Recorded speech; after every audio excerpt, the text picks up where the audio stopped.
Je vais donc commencer cette journée en passant la parole à celui à qui nous la devons, qui est Maël Renoir, qui prépare actuellement une thèse à l'Université de Paris 1 sous la direction de Rémi Brague consacrée à la réminiscence et à la mélancolie, et qui a déjà publié beaucoup, notamment pour ce qui est des rapports entre littérature et philosophie, un essai sur Julien Gracq, où il est déjà question de l'œil et l'attente, chez Compact.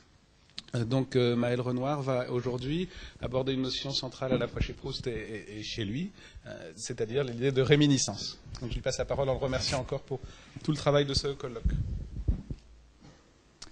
Bien, merci à vous.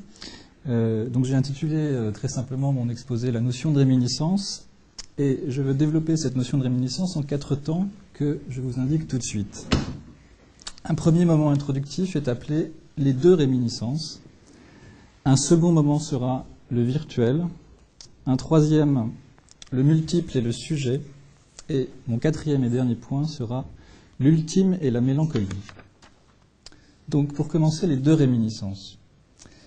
Il est peut-être inexact d'appeler la réminiscence une épiphanie, car elle commence par être obscure et cette obscurité résiste. Il ne s'agit aucunement d'une lumière immédiate. Cet événement affectif présente à la fois un vague extrême et une intensité extrême. Il faut une patience et un effort intellectuel pour parvenir à sa compréhension. On se souvient qu'il est besoin de boire plusieurs gorgées de thé, de reprendre plusieurs fois de cette madeleine, pour percevoir de quoi il retourne dans cette sensation saisissante, mais non saisie elle-même. Au terme de cette patience, le détachement d'une clarté sur ce fond obscur, indistinct, intense, requiert 2 moments.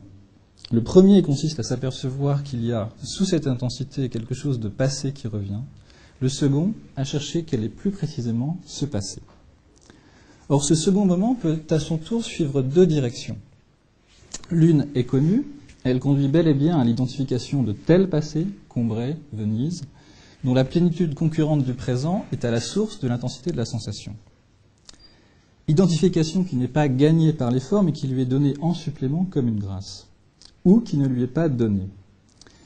C'est ce qui arrive dans l'autre direction, plus problématique, où ne reste éprouvé que le pur sentiment de passé, l'accession à l'identité d'un souvenir précis apparaissant alors en quelque sorte bloqué. C'est ce qui...